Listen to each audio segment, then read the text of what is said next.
Hello dear students, welcome to Kataria pharmacy. तो कैसे हो आप सभी? आई होप सभी ठीक होंगे। तो फिर से एक वैकेंसी देखने को मिल रही है यूपीएससी की तरफ से, वो भी ड्रग कंट्रोलर की, असिस्टेंट ड्रग कंट्रोलर की। लेकिन यूपीएससी पता नहीं किस हिसाब से वैकेंसीज निकालता है, मुझे अभी तक समझ में नहीं आया बेटा। देखते हैं आप लोग इस वैकेंसी के लिए एलिजिबल होने वाले हैं या नहीं, क्योंकि आप लोगों को भी अब कंफ्यूजन होने लग गया है कि क्या बी फार्मा वाले एलिजिबल होंगे या डिप्लोमा वाले एलिजिबल होंगे या एक्सपीरियंस वाले एलिजिबल होंगे।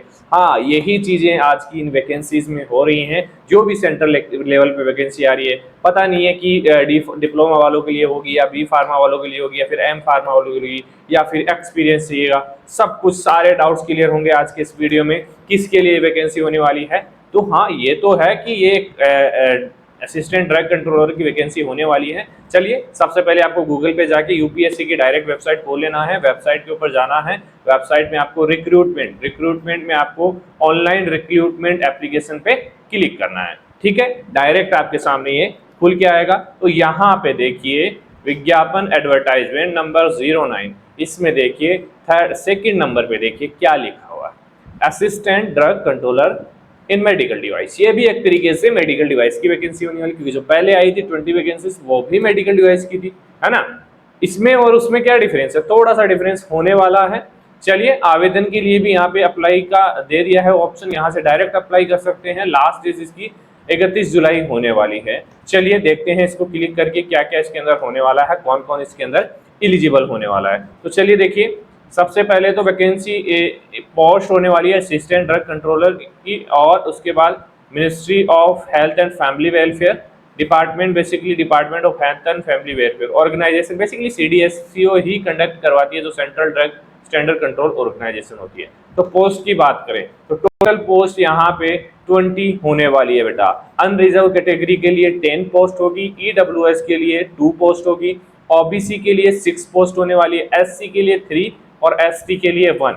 इसके अलावा एक जो पीडब्ल्यूबीडी है उसके लिए होने वाली है। ठीक है, उसमें भी पीडब्ल्यूडी में भी मेंशन किया गया ब्लाइंडनेस और लो विजन, ब्लाइंडनेस और लो विजन। इसके अलावा कोई भी नहीं है यहाँ पे एलिजिबल। ठीक है, बात करें पे स्केल की। पे स्केल आप सभी जानते हैं कि अगर ड्रग कंट्रोलर की वैकेंसी है, ड्रग कंट्रोलर की पोस्ट है, तो पे स्केल क्या होने वाला है। पे लेवल 11 एज पर 7 सीपीसी, बहुत अच्छी सैलरी है, 1 लाख के तो ऊपर ही होती है, आप समझ सकते हैं।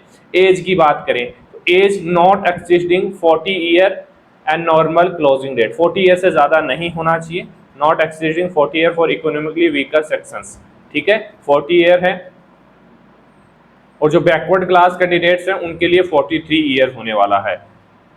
और जो शेड्यूल्ड कास्ट है, एससी है, उसके लिए 45 ईयर होने वाला है। ठीक है, ये चीज आप समझ गए। अब बात करते हैं एसेंशियल क्वालिफिकेशन की। यही तो इम्पोर्टेंट है, इसी में तो गफला होता है कि किसको लेना है, कौन एग्जाम में बैठेगा, कौन नहीं बैठेगा, यही चीज डिसाइड करती है एसेंशियल क्वालिफिकेशन। बात करते हैं, सबसे पहले नंबर पे दिया हुआ है master degree in biomedical engineering, मतलब इंजीनियरिंग वाले हैं, साफ साफ लिखा हुआ है। इसके अलावा मेडिकल इलेक्ट्रॉनिक इंजीनियरिंग और फार्मेसी और फार्मास्यूटिकल साइंस, फार्मेसी और फार्मास्यूटिकल साइंस वाले भी एलिजिबल हैं इसके अंदर। अब देखिए सेकंड नंबर पे bachelor degree in biomedical engineering, मतलब बैचलर डिग्री वाले, इसके साथ बैचलर डिग्री इन इसके अंदर pharmacy, pharmacy and pharmaceutical science, मतलब कि भी फार्मा वाले भी एलिजिबल हैं। यहाँ तक फाइनल हो गया। लेकिन ये चीज आपको परेशान करने वाली है बेटा, एक्सपीरियंस। एक्सपीरियंस बहुत कम बच्चों के पास होता है, और इसका एक्सपीरियंस जो है ना इस पोस्ट के लिए बहुत ज्यादा दिया हुआ है। एक फ्रेशर कैंडिडेट तो इसके मतलब बीट ही नहीं कर सकता इस एक्सपीरियंस को। देखिए, सबसे पहले जो एम फार्म वाले स्टूडेंट्स हैं उनके लिए 4 ईयर एक्सपीरियंस इन मैन्युफैक्चरिंग और टेस्टिंग और रेगुलेशन ऑफ डिजाइनिंग और medical device for candidate having master degree, मतलब जिन मास्टर डिग्री वाले जो बच्चे हैं उनके पास 4 ईयर का एक्सपीरियंस होना चाहिए मेडिकल डिवाइस के अंदर। और जो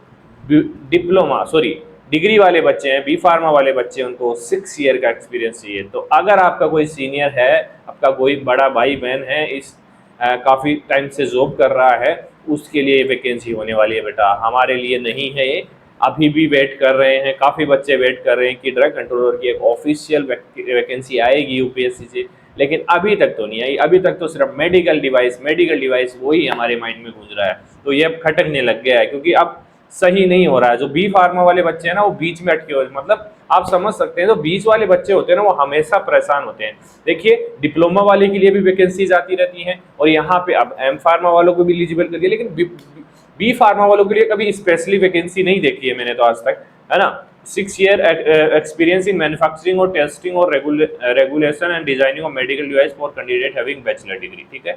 not qualification are relaxable at the discrete of union, नहीं एक्सपीरियंस होना चाहिए, एक्सपीरियंस मेन है। तो साफ साफ हो गया फ्रेशर कैंडिडेट एलिजिबल नहीं है। बी फार्मा वाले भी वही एलिजिबल है जिनके पास 6 ईयर का एक्सपीरियंस है और मास्टर वाले वही एलिजिबल है जिनके पास 4 ईयर का एक्सपीरियंस है। अब बाकी तो अब बात क्या ही करें, बाकी यहाँ पे बेसिकली और कुछ ज़्यादा नहीं दिया हुआ है, सिलेबस वगैरह कोई जिक्र नहीं किया हुआ है। डायरेक्ट एप्लीकेशन के लिए आपको क्या करना है, यहाँ पे आवेदन पे क्लिक करना है। आवेदन पे क्लिक करेंगे तो आपको डायरेक्ट ऑप्शन खुल जाएगा, यहाँ पे आगे बढ़ना है और उसके बाद आगे बढ़ना है, सारी चीज़ें क्लियरली पढ़ लेना है, ठीक है। उसके बाद आगे बढ़ेंगे तो आपको यहाँ पे अगर रजिस्ट्रेशन किया हुआ है पहले से तो यहाँ पे रजिस्टर कर सकते हैं, नहीं सॉरी डायरेक्ट फिलअप कर सकते हैं, नहीं किया हुआ तो यहाँ पे रजिस्ट्रेशन का ऑप्शन है, इस पर क्लिक करेंगे आपका रजिस्ट्रेशन फॉर्म खुल जाएगा। यहाँ से रजिस्टर करके आप इस पोस्ट के लिए फॉर्म फिलअप कर सकते हैं बेटा। फिर से निराश मत होना बी फार्मा वाले बच्चों, जो भी फ्रेशर कैंडिडेट है बेटा, वेट कीजिए, जरूर वैकेंसी आएगी। हम भी वेट कर रहे हैं कि बच्चों के लिए वैकेंसी आए, क्योंकि कभी डिप्लोमा वालों को डाल देते हैं, कभी एक्सपीरियंस डाल देते हैं, सारे बच्चों में कंफ्यूजन पैदा कर रखा है बेटा। गवर्नमेंट पता नहीं क्या सोच समझ के वैकेंसी निकालती है, मुझे तो अभी तक समझ में आया नहीं है। चलिए फिर भी बताना हमारा फर्ज था कि एक वैकेंसी आई है। चलिए मिलते हैं किसी ऐसे ही किसी नेक्स्ट वैकेंसी के अंदर जो आपको हेल्प करेगी, ठीक है। बने रहिए। कोई बच्चा अगर तैयारी करना चाहता है तो हमारे साथ जुड़ सकता है। फ्री सीरीज हमारी चल रही है जिसके लेक्चर्स कंप्लीटली फ्री होने वाले हैं, ज्वाइन कर सकते हैं कटारिया फार्मेसी को, ठीक है बेटा। चलिए मिलते हैं नेक्स्ट वीडियो में।